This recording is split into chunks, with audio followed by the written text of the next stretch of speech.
right. Welcome to the Broke Boy Theater. All right. Welcome to Broke Boy 16. You're just in time. The trailers are still playing. It's the Broke Boy Cinema. Broke Boy Cinema. Yeah. There we go. So, yeah, there's we're doing some new stuff here. This is a new type of video. World is shut down, and we've been watching movies. I'm sure you're watching a lot of movies and Netflix, and so we decided we're going to review some scenes that inspire us today. We transitioned from making movies to watching them. Watching a lot more of them. Yes. So since we can't make a bunch of scenes, we're going to talk about some scenes that have inspired us in the past or continue to inspire us in the stuff that we create. If you guys like this video, let us know. Comment some scenes that you think we should react to or Sure. watch. Yeah. We're just going to kind of break down these scenes, not like in a technical way of like, oh, this is how they shot it, but more so just in a... Spielberg, what were you thinking? But more so in a way of how we enjoy it. Exactly. What it means to us, why it inspires us, and just the things that we like about it as filmmakers ourselves, and what the scene does that we think is cool. Absolutely. But the category today, That's the right. topic, We have a category. Yeah, so today we decided that we both picked a fight scene that we really enjoy, that we're really inspired by. The scene that I chose is the church fight scene from Kingsman: The Secret Service, directed by Matthew Vaughn. When did this movie come out? 2014. 2014. So yeah, we'll watch it first, give our reaction, and then we'll give a little blurb about why I like it.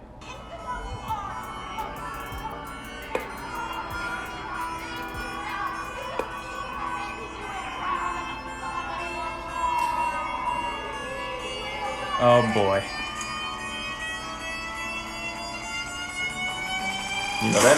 This is a good oh shit moment too. Honestly. God, this is such a good scene. It's like, I kind of want to talk about it like as we're watching it a little bit, but I don't want to take away from just how fantastic this scene is.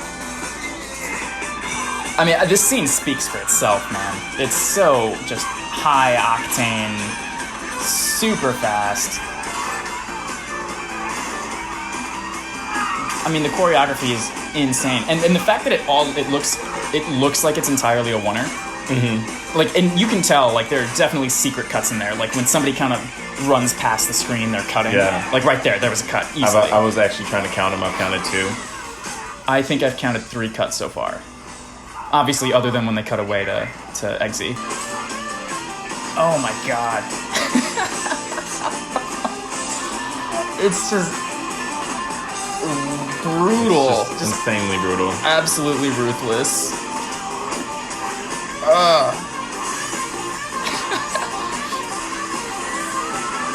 Like, there are very few movies that can make you laugh at gratuitous violence like this, and this is one that just absolutely pulls it off. It's insane.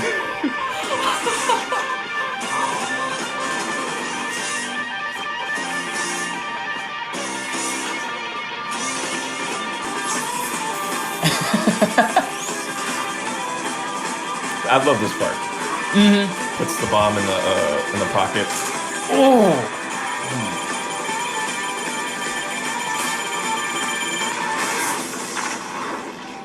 Such great sound design there too.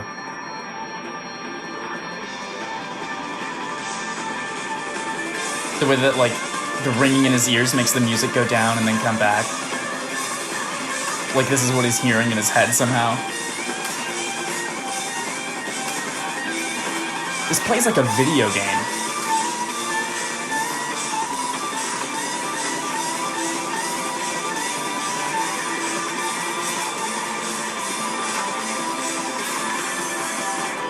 So cool.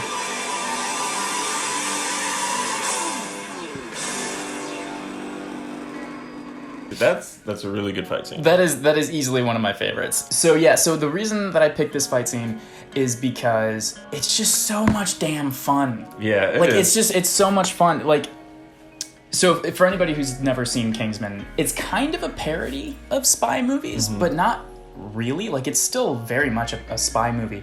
It just doesn't take itself so seriously. Yeah. And I feel like they pretty much flat out say that in the movie, in the dialogue, where they'll say like, oh, this isn't, you know, they'll talk about spy movies. I think Colin Firth's character actually says something about how he enjoys spy movies, but he doesn't like how serious they've gotten. He likes the older ones when they used to be a little bit more fun and goofy and over the top. And I think Kingsman kind of takes you back to that like Roger Moore era of James Bond. You know what I mean? Like back before James Bond was the badass Daniel Craig, and back when he was like riding jet skis and like and like parachuting, and he was like 60 years old. Yeah. The way that I've described Kingsman is if Tarantino did a Bond film. That is a really good way to describe that, actually. It's fun, and it's spies. Come on. But this scene in particular, I think, just nails, like I said, it's very rare that a movie can make you laugh at gratuitous violence.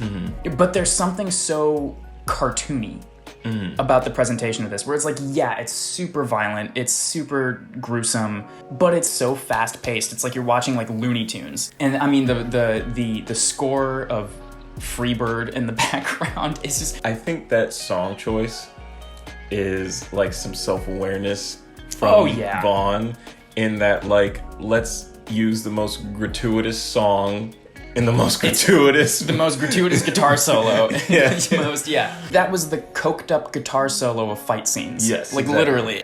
Now, but here's the thing that I love about Matthew Vaughn as a director, which I think is exemplified in this fight scene, especially when it comes to like action movies or comic book movies, because Kingsman is based on a comic book. Because I think comic book movies can often fall into this problem where they either take themselves way too seriously, like The Dark Knight, which fantastic movie, not taking anything away from that, or in the opposite direction, they almost lean too much into the silliness, where you have, which again, that can also work, Guardians of the Galaxy, where Matthew Vaughn strikes the perfect balance, where it's such a goofy movie, but there are like actual moments of genuine tension, and half the reason this fight scene works is because of the scene that immediately comes right after it, where, spoiler, Colin Firth's character is shot point blank in the face by the bad guy and killed. Right. And it's like you go from this crazy, over-the-top, goofy comic book fight scene, immediately followed by the heaviest dramatic turning point in the movie. And it works because the movie takes itself seriously. It realizes that it's a fun comic book movie, but it's not afraid to take those dramatic risks, which I just love about Matthew Vaughn as a director. If you haven't seen Kingsman, I'm sorry I spoiled the best scene in the movie for you. So the scene that I want to share with you guys today, one that inspired me, is a scene I just saw recently. I just watched Snowpiercer for the first time, directed by joon-ho. I believe that came out in 2013. 2013. Yeah, it's around the same time. Really cool scene. I'm just going to go ahead and get right into it, because this is another scene that speaks for itself. So let's go ahead and cue it up. Give it a watch. And now, in front of our hallowed water supply section, no less, you repay his kindness with violent hooliganism. Violent hooliganism. Hooliganism. Precisely 74% of you shall die.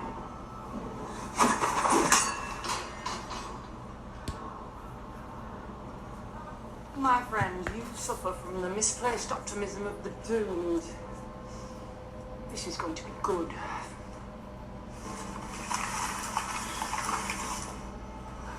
What is...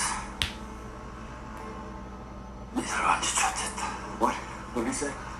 He said you guys have... Yep. Oh shit. Yeah, when they start putting on the night vision goggles, you don't know what's going on. There's a tunnel right after Katarina Bridge. A tunnel? A fucking long one. A fucking long one. That part that part got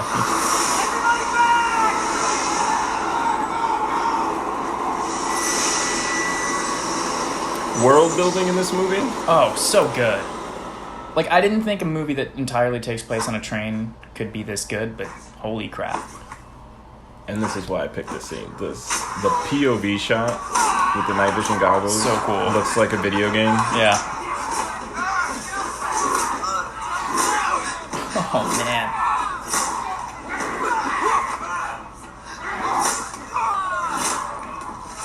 Yeah, this whole sequence plays out as like a POV video game. And that's such a, like, I feel like that's kind of a risky thing to do with such like a big budget thriller that has no elements like this in any other part of the movie. Yeah, definitely ballsy. But like just even to do that shot there being POV.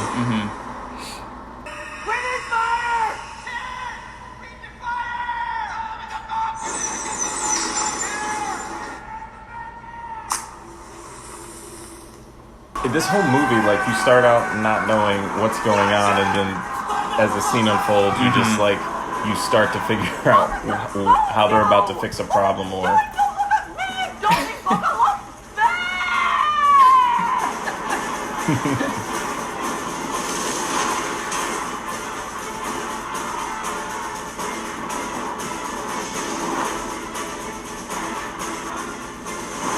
Also, I know that it's not necessarily what this fight scene's about. Well, in a way it is. But the whole movie, I love the just social, political commentary. Yeah. The whole movie is a commentary, yeah.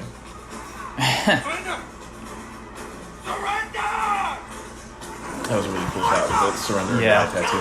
If we don't surrender! Shoot. Yeah.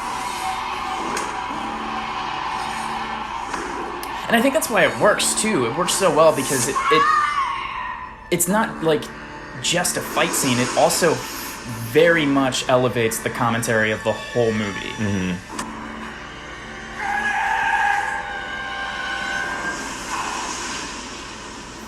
Forgot about this part. Spoiler alert for sure. Yeah. I forgot about this. Yeah, this is a big moment.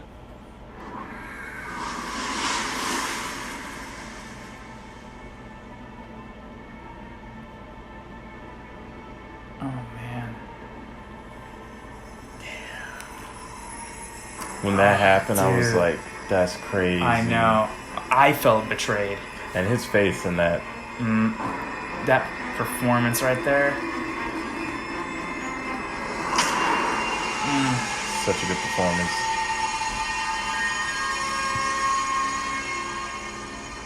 Yeah, that one hurt. Yeah, that really hurt.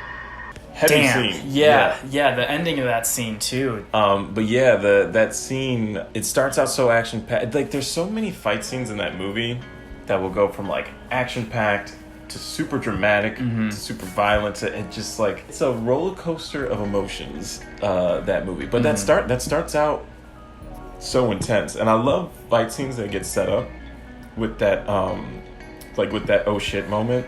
They're, the guys start putting on the night vision goggles, and you're like, why are they doing that? And then he says, well, we're about to go under a tunnel, and you're like, a tunnel? What does that matter? Then the lights go off, and then she's like, you guys are and you're like, oh shit. And then to go right into the POV to where you're like POV Chris Evans and all of them like just swinging around in the dark and like they can't see anything. Oh, man. That's such a good way to bring in that fight. And then just a massacre. Yeah, because they look so helpless. Yeah, they look. What I really liked about it is I really enjoyed that there's like a whole narrative to that fight scene because like it starts with them being hopeless.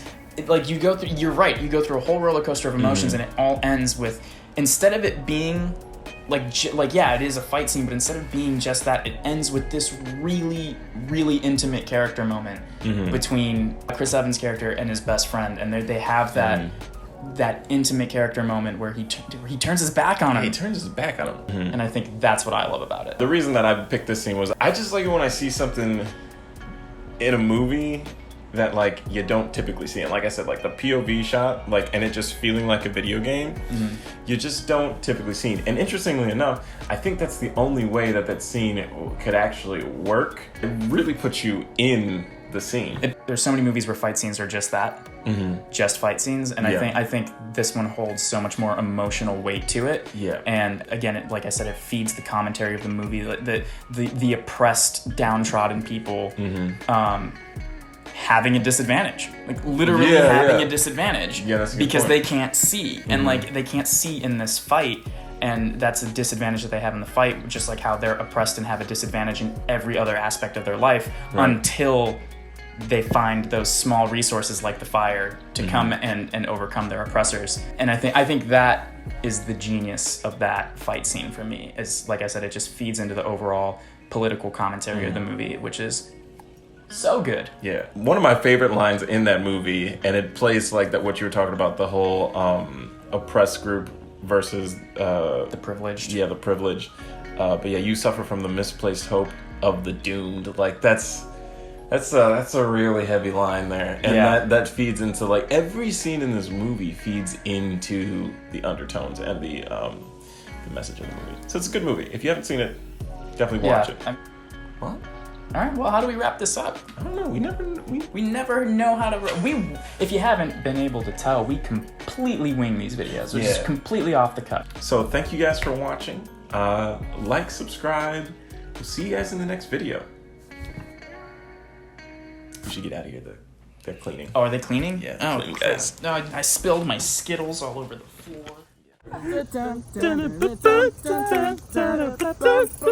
Ba-da-ba-ba